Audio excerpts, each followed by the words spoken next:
সম্পর্ক উন্নয়নে সামনে তাকাতে চায় যুক্তরাষ্ট্র। র্যাবের উপর নিষেধাজ্ঞা সহ কঠিন বিষয়ে কাজ করার প্রতিশ্রুতি ডোনাল্ড লুর।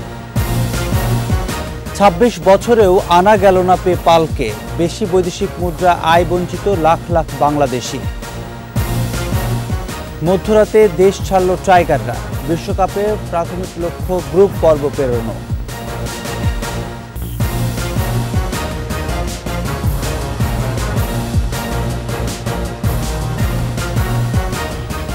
শুনছিলেন ফার্স্ট সিকিউরিটি ইসলামী ব্যাংক পিএলসি সংবাদ শিরোনাম। আমন্ত্রণ সকাল ৯:২১ সংবাদে, সাথে আছি আমি প্রণব চক্রবর্তী। দর্শক, ২১ টেলিভিশনের সংবাদ একই সাথে সরাসরি দেখতে পাবেন আমাদের ফেসবুক পেজ www.facebook.com/2124 অনলাইনে। এছাড়া সংবাদে আরও থাকছে: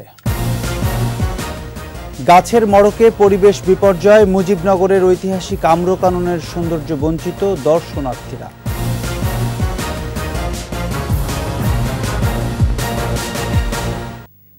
পেছনে ফিরে তাকানো নয়, আস্থার সম্পর্ক জোরদার করতে সামনে তাকাতে চায় যুক্তরাষ্ট্র।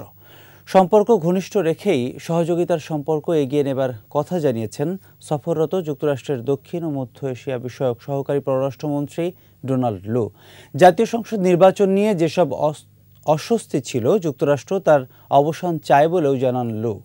অগ্রাধিকারমূলক বাজার জিএসপি সুবিধা ফেরত দেওয়ার কথাও জানিয়েছেন তিনি। রিপোর্টে বাকিটা জানাচ্ছেন মোহাম্মদ নুরনবী। যুক্তরাষ্ট্র বাংলাদেশের দ্বিপাক্ষিক বৈঠক বসে রাষ্ট্রীয় অতিথি ভবন পদ্মায়।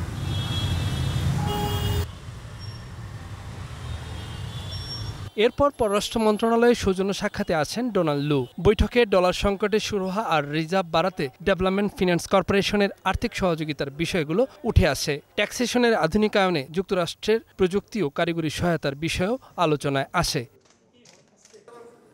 ভিসা নীতি, র্যাবের উপর নিষেধাজ্ঞার মতো বিষয়গুলো থাকার পরও বাংলাদেশের দুর্নীতি ও অব্যবস্থাপনা প্রতিরোধে বিষয়ে একসাথে কাজ করতে চায় যুক্তরাষ্ট্র।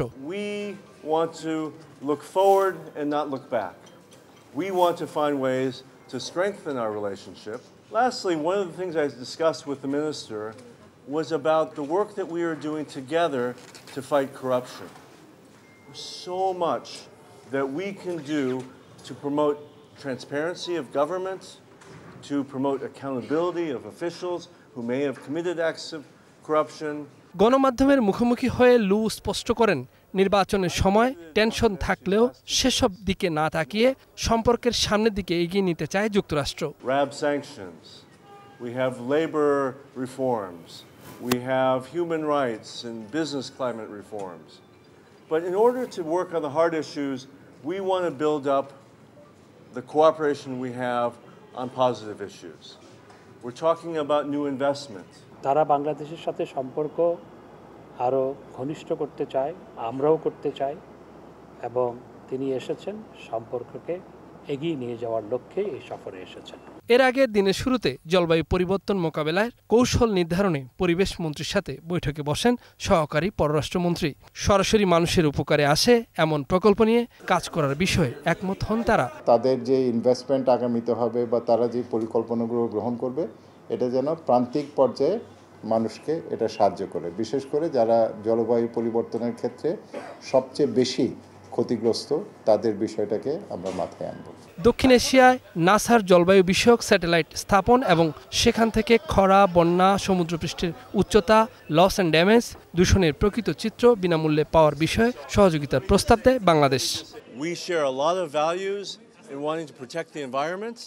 We're excited about the cooperation we're doing in the space of climate change, and we're doing much more in the future. Mohammad Nurnabi, ২১ television, Dhaka. আর্থিক লেনদেনের ডিজিটাল প্ল্যাটফর্ম পেপালকে ২৬ বছরেও বাংলাদেশে আনতে পারেনি আইসিটি বিভাগ। ২০০রও বেশি দেশে পেপাল কার্যক্রম পরিচালনা করলেও কিসের বাধায় বাংলাদেশে আসছে না, এটাই প্রশ্ন সংশ্লিষ্টদের। বলছেন, প্রায় ১০ লাখ ফ্রিল্যান্সার সহ লাখ লাখ বাংলাদেশি বিদেশে কাজ করছেন। এসব নাগরিক পেপাল সুবিধা পেলে দেশে বৈদেশিক মুদ্রা বেশি আসত। এদিকে পেপাল না আসার কারণ জানা নেই খোদ আইসিটি বিভাগের সচিবের। আদিত্য মামুনের রিপোর্ট।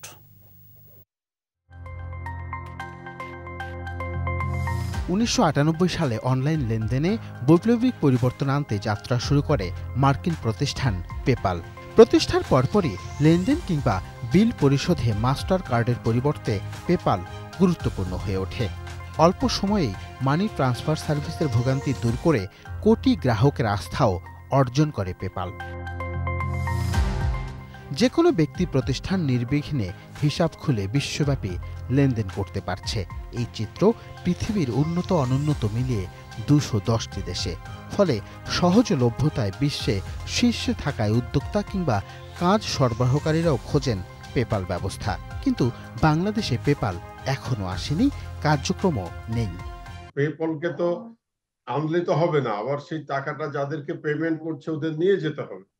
তো নিয়ে যাওয়ার প্রক্রিয়াটা কঠিন। প্রায় সব দেশেই উন্নয়নশীল দেশগুলোতে এটা একটু কঠিনই থাকে। ফ্রিল্যান্সার কিংবা আউটসোর্সিং এ নিয়োজিত বিশাল একটি জনগোষ্ঠী এই সুবিধা থেকে বঞ্চিত হচ্ছেন।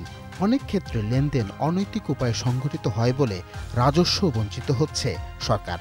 পেপাল থাকলে যে টাকাটা সরাসরি বাংলাদেশ ব্যাংকের মাধ্যমে আমাদের দেশের আসতো, এইটাতে যারা বেনিফিশিয়ারি তারাও লাভবান হতো, যারা দিচ্ছে এখন কিন্তু এটা তারা থার্ড পার্টির মাধ্যমে আনছে। কাজে যে পাচ্ছে সেও কিছু টাকা লুজ করছে, মাঝখানে অন্য একটা এজেন্সি পয়সা কামাইয়ে নিচ্ছে। অথচ কাজের কাজ যারা করবেন তাদের কাছেই নেই সদুত্তর। আমরা তাদের সাথে যোগাযোগ করেছি এবং তাদেরকে রিকোয়েস্ট করা হয়েছে আসার জন্য। এখন তাদের স্ট্র্যাটেজিক প্ল্যানে আমাদের দেশে আছে, কিন্তু কবে আসবে এটা কিন্তু তারা এখনো জানায়নি। কারণ হলো কি, তারা হিসাবে আস্তে আস্তে হয়তো প্রসারিত করে এক দেশ থেকে আরেক দেশ আস্তে আস্তে। তো এইটা এক্সপ্যান্ড করতে করতে করতে অবশ্যই কোনো এক সময় আমাদেরকে আসতে। চতুর্থ শিল্প বিপ্লবে নেতৃত্ব দিতে যাদের কাঁধে ভর করছে সরকার, তাদের ভোগান্তি দূর করতে কেন এগিয়ে আসছে না মন্ত্রণালয়, যেখানে ব্যবহারকারীদের অ্যাকাউন্টের নিরাপত্তা সহ পারচেজ প্রোটেকশন ও ট্রানজ্যাকশনের সুরক্ষা প্রদান করছে, তবুও কেন তোড়জোড় নেই সংশ্লিষ্ট কর্তৃপক্ষের?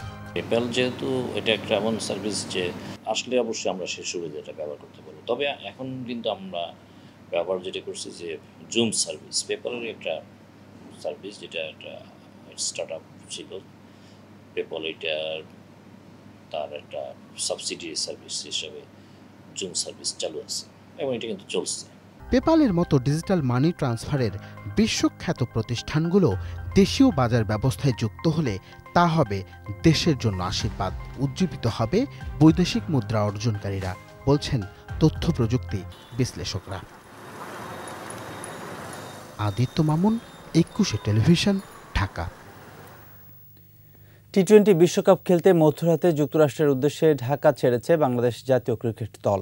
হযরত শাহজালাল আন্তর্জাতিক বিমানবন্দর থেকে রাত 1:40 ফ্লাইটে উড়াল দেন সাকিব মাহমুদুল্লাহরা। স্কোয়াডে থাকা ক্রিকেটারদের সাথে রয়েছেন ট্রাভেলিং রিজার্ভ, টিম ম্যানেজমেন্ট ও কোচিং স্টাফ সদস্যরাও। 2 জুন যুক্তরাষ্ট্র এবং ওয়েস্ট ইন্ডিজের মাটিতে বসতে যাচ্ছে টি-20 বিশ্বকাপের নবম আসর।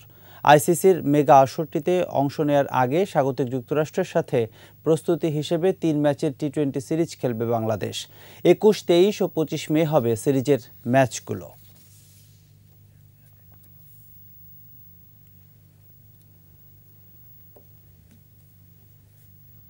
নিচ্ছি সংবাদ বিরতি। যখন ফিরছি তখন অন্যান্য খবরের সঙ্গে আরও থাকবে।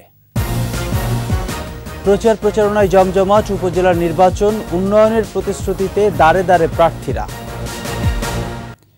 জমে উঠেছে 6ষ্ঠ উপজেলা পরিষদ নির্বাচনের দ্বিতীয় ধাপের প্রচারণা। পোস্টারে ছেয়ে গেছে শহর, গ্রামাঞ্চল, হাট, বাজার। উন্নয়নের নানা প্রতিশ্রুতিতে ভোটারদের দাঁড়ে দাঁড়ে ঘুরছেন প্রার্থীরা। প্রতিনিধিদের তথ্য ছবিতে মাসুম আলিসার প্রতিবেদন। পাবনায় ভোট হবে চাটমোহর, ভাঙ্গুড়া ও ফরিদপুর উপজেলায়। দিনরাত ভোটারদের দাঁড়ে দাঁড়ে ছুটছেন প্রার্থীরা, দিচ্ছেন নানা প্রতিশ্রুতি। এই 3 উপজেলা নিয়ে গঠিত পাবনার 3 আসনের সংসদ সদস্য মকবুল হোসেনের ভূমিকায় মুখ্য। এমপির ছেলে গোলাম হাসনাইন রাসেল ভাঙ্গুড়া পৌরসভার মেয়র পদ ছেড়ে উপজেলা চেয়ারম্যান প্রার্থী হওয়ায় ক্ষুব্ধ বর্তমান চেয়ারম্যান। তবে রাসেলের দাবি যোগ্যতা বলেই প্রার্থী হয়েছেন তিনি। আমি মনে করি মকবুল হোসেন এবং বাকি বিল্লাহ এর বাইরে ভাঙ্গুড়ার মানুষ বিকল্প কাউরে গ্রহণ করবে এটা আমার মনে হয় না। জনগণ তার ভোটাধিকার প্রয়োগের মাধ্যমে একজন প্রার্থীকে জয় এবং পরাজয় করবে। অবশ্যই জনগণের রায় যেটা হবে সেটাই আমি গ্রহণ করে নেব। চাটমোহরের চেয়ারম্যান প্রার্থী সাবেক পৌর মেয়র মির্জা রেজাউল করিম দুলাল। প্রতিদ্বন্দ্বী প্রার্থীরা অপরিচিত হওয়ায় প্রচার প্রচারণায় অনেক এগিয়ে তিনি। তবে ৭ চেয়ারম্যান প্রার্থীর প্রচার প্রচারণায় জমজমাট ফরিদপুর উপজেলা। ৪০টি বছর ফরিদপুর উপজেলা আওয়ামী লীগের আমি দায়িত্ব পালন করছি, সততার সাথে, নিষ্ঠার সাথে, আদর্শের সাথে। সে কারণে সাংঘাতিকভাবে দলমত নির্বিশেষে আমাকে সমর্থন করছে। সবাই মিলে সবাইকে নিয়ে আমরা কিছু করতে পারবো, সবার ভালোবাসা সবাইকে সাথে নিয়ে অন্তত আমি করতে পারবো, আমি আশাবাদী। এদিকে গাইবান্ধার গ্রামাঞ্চল ও হাটবাজারের চায়ের স্টলগুলোতে সন্ধ্যার পর জমছে ভোটারদের আড্ডা। রাত দিন ভোটারদের বাড়ি বাড়ি গিয়ে গণসংযোগ চালাচ্ছেন ৭ জন চেয়ারম্যান, ৮ জন ভাইস চেয়ারম্যান ও ৬ জন সংরক্ষিত মহিলা ভাইস চেয়ারম্যান প্রার্থী। মানুষের কাছে ভোট প্রার্থনা করছি, মানুষের অভূতপূর্ব সাড়া আমি লক্ষ্য করছি। সেই ক্ষেত্রে আমি মনে করি আমি বিজয়ের ব্যাপারে শতভাগ আশাবাদী। তারা রাস্তা করতে পারে, গরিব মানুষ দেখতে পারে, তার গ্রাম ভোট দেবো। রাস্তাঘাটটা ফলনায়ন করবে, আমরা শহরের উন্নয়ন চাই, এরকম তার থেকে আমরা ভোট দেব। আগামী ২১ মের ভোটে জয়ী হলে উন্নয়নের মাধ্যমে স্মার্ট উপজেলা গড়ার প্রত্যয় সব প্রার্থীর। মাসুম আলিসা, ২১ টেলিভিশন। মরে যাচ্ছে মেহেরপুরের ঐতিহাসিক আম্রকাননের আম গাছ। পরিচর্যার অভাবে পরগাছায় ঢেকে যাচ্ছে গাছগুলো। এরই মধ্যে অনেক গাছে পচন ধরেছে। ফলে বাগানের পরিবেশ বিপর্যয়ের পাশাপাশি দর্শনার্থীরাও বঞ্চিত হচ্ছেন ঐতিহাসিক মুজিবনগর আম্রকাননের সৌন্দর্য থেকে। তবে গাছ বাঁচিয়ে রাখতে প্রকল্প নেওয়া হচ্ছে বলে জানিয়েছেন জনপ্রশাসন মন্ত্রী। প্রতিনিধি ফারুক হোসেনের তথ্য ছবিতে মাসুম আলিসার প্রতিবেদন। ৭১-এর ১৭ই এপ্রিল মেহেরপুর জেলায় মুজিবনগরের এই আম্রকাননে গঠিত হয় বাংলাদেশের প্রথম সরকার। ঐতিহাসিক স্থানটি ঘিরে গড়ে উঠেছে স্মৃতিসৌধ, মুক্তিযুদ্ধ স্মৃতি কমপ্লেক্স সহ কয়েকশো মুরাল। মুজিবনগরের নৈসর্গিক সৌন্দর্য উপভোগ ও মুক্তিযুদ্ধের ইতিহাস জানতে দেশের বিভিন্ন প্রান্ত থেকে দর্শনার্থীরা ছুটে আসেন ঐতিহাসিক স্থানটিতে। এখানকার অন্যতম আকর্ষণ এই আমবাগান। শতবর্ষী আমবাগানটিতে প্রায় ২৫০০ আম গাছ ছিল। পরিচর্যার অভাব ও কর্তৃপক্ষের অবহেলায় গাছগুলো মরতে মরতে এখন মাত্র ১৩০০-তে দাঁড়িয়েছে। মরা গাছগুলো অপসারণেও অবহেলা, নতুন করে লাগানো হচ্ছে না চারা। দর্শনার্থীরাও এখন বাগানের সৌন্দর্য খুঁজে পায় না। অনেক গাছ মারা গেছে, এতে করে আমাদের মুজিবনগরের যে ঐতিহ্য হারাচ্ছে। 20% মারা গেছে। এইরকম অবস্থা থাকলে তো মেয়েকে নিয়ে আর বেড়াতে আসা এখানে সম্ভব না। ঐতিহাসিক আম্রকাননের গাছগুলো রক্ষার দাবি এলাকাবাসীর। ১৩০০ রকমের আম গাছ এবং ১৩০০ রকমের আম যুদ্ধের স্মৃতিগুলো, সেই আম গাছগুলো আস্তে আস্তে বিলীন হয়ে যাচ্ছে পরিচর্যার অভাবে। মা গাছ থেকে আম সংগ্রহ করে ওটা বীজ করে ওই গাছটা যেন ওখানেই পোতা হয়। মুজিবনগরের ঐতিহ্য ধরে রাখার পাশাপাশি অক্সিজেন পেতে গাছগুলো বাঁচিয়ে রাখা জরুরি বলে মনে করেন দর্শনার্থীরা। গাছগুলো বাঁচানোর জন্য কর্তৃপক্ষের কাছে দৃষ্টি আকর্ষণ করছি। আম গাছগুলো যেগুলো মারা গেছে সেগুলো যাতে রিপ্লেসমেন্ট করা হয়। কৃষি বিভাগ বলছে বয়স হয় এবং পরিচর্যার অভাবে কিছু গাছ মারা গেছে। এই গাছগুলো দীর্ঘদিন বয়স হয়, বয়সের কারণে এবং পরিচর্যারও কিছু অভাবের কারণে কিছু কিছু গাছ মারা গিয়েছে। আমরা কৃষি সংরক্ষিত সেখানে কিছু গাছ রিপ্লেস করেছি। এদিকে জনপ্রশাসন মন্ত্রী জানান গাছগুলো টিকিয়ে রাখতে ট্রিটমেন্ট করা হচ্ছে, গাছ বাঁচিয়ে রাখতে প্রকল্পও গ্রহণ করা হচ্ছে। বিভিন্ন উদ্ভিদ বিজ্ঞানী কৃষি মন্ত্রণালয়ের মাধ্যমে তারা এসছে, ফসিল ট্রিটমেন্টের মাধ্যমে সেই গাছগুলোকে কীভাবে রাখা যায় সেগুলো আমরা ব্যবস্থা করছি। কিছু গাছ যাতে করে আমরা স্থানান্তর করতে পারি, পরিপূরকভাবে সেখানে একটি গাছ আমরা প্রতিস্থাপন করতে পারি, সে বিষয়টিও একটা প্রকল্প নেওয়া হয়েছে। শতবর্ষী এসব গাছ ইতিহাস ও ঐতিহ্যের অংশ। বাগানটির পরিচর্যা ও গাছগুলো বাঁচিয়ে রাখার দাবি সব শ্রেণী পেশার মানুষের। মাসুম আলিসা, ২১ টেলিভিশন। সময় হলো আরেকটা বিরতির। যখন ফিরব তখন থাকবে। গাজায় তীব্র প্রতিরোধ গড়ছে হামাস। ইসরায়েলি হামলার আতঙ্কে রাফা ছেড়েছেন ৬ লাখ ফিলিস্তিনি। সবই হবে বাসায় বসে। আইডিএলসি আমার ফাইন্যান্সিয়াল পার্টনার বলেই সেভিংস করতে পারছি ডিজিটালি।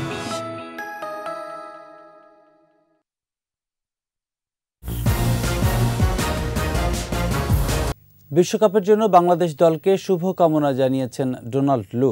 বসুন্ধরা স্পোর্টস অ্যারেনায় বাংলাদেশ নারী ক্রিকেট দলের সাথে ব্যাট বল হাতে মাঠেও নামেন লু ও মার্কিন রাষ্ট্রদূত পিটার হাস।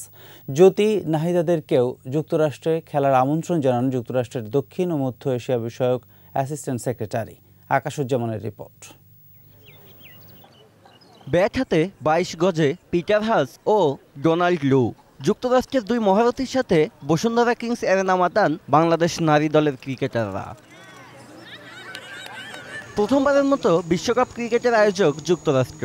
মূলত জাতীয় দলের সাথে সৌজন্য সাক্ষাৎ করার কথা ছিল যুক্তরাষ্ট্রের দক্ষিণ ও মধ্য এশিয়া বিষয়ক অ্যাসিস্ট্যান্ট সেক্রেটারি ডোনাল্ড লু ও মার্কিন রাষ্ট্রদূত পিটার হাসের। তবে বিশ্বকাপ খেলতে বুধবার রাতেই ঢাকা ছাড়ার জন্য কিংস অ্যারেনায় যেতে পারেননি সাকিব শান্তরা। দেখা না হলেও বাংলাদেশ জাতীয় দলের জন্য শুভকামনা জানাতে ভোলেননি ডোনাল্ড লু। Bangladesh is cricket crazy and we love to be part of this sport with all of you. The United States is so happy to be hosting this year's Men's Cricket World Cup. Thank you so much for joining us today. Good luck to the men's national team. We hope you come back with victory from the United States. নারী দলের সাথে photo session করেন Donald লু ও Peter Haas. এ সময় তাদেরকে jersey উপহার দেন জ্যোতিরা। গণমাধ্যমের মুখোমুখি হন নিগার সুলতানা। উঠে আসে বিশ্বকাপ প্রসঙ্গ। জ্যোতি জানান বিশ্বকাপে ম্যাচ বাই ম্যাচ পরিকল্পনা করে ভালো ফল বয়ে আনবে বাংলাদেশ দল। এবার আমাদের জন্য বলবো যে সিনিয়ররা কিছু প্লেয়াররা আছেন যারা ভালো ছন্দে আছেন হয়তোবা, আমাদের পক্ষ থেকে সবার টিমের পক্ষ থেকে সবাইকে জানাই শুভেচ্ছা। নারীদেরকেও যুক্তরাষ্ট্রে খেলতে যাওয়ার আমন্ত্রণ জানান লু। ওয়েস্ট ইন্ডিজের সাথে টি-20 বিশ্বকাপ আয়োজনে তাদের দেশে ক্রিকেটের জনপ্রিয়তা বাড়বে বলে মনে করেন ডোনাল্ড লু। আকাশুজ্জামান, 21 টেলিভিশন। এরই সাথে শেষ করছি সকাল 9টার 21 সংবাদ। যাবার আগে ফার্স্ট সিকিউরিটি ইসলামী ব্যাংক পিএলসি সংবাদ শিরোনামগুলো আরও একবার। সম্পর্ক উন্নয়নের সামনে তাকাতে চায় যুক্তরাষ্ট্র। র্যাবের উপর নিষেধাজ্ঞা সহ কঠিন বিষয়ে কাজ করার প্রতিশ্রুতি ডোনাল্ড লু। 26 বছরেও আনা গেল না পেপালকে বেশি বৈদেশিক মুদ্রা আয় বঞ্চিত লাখ লাখ বাংলাদেশি। মধ্যরাতে দেশ ছাড়ল টাইগাররা, বিশ্বকাপে প্রাথমিক লক্ষ্য গ্রুপ পর্ব পেরোনো।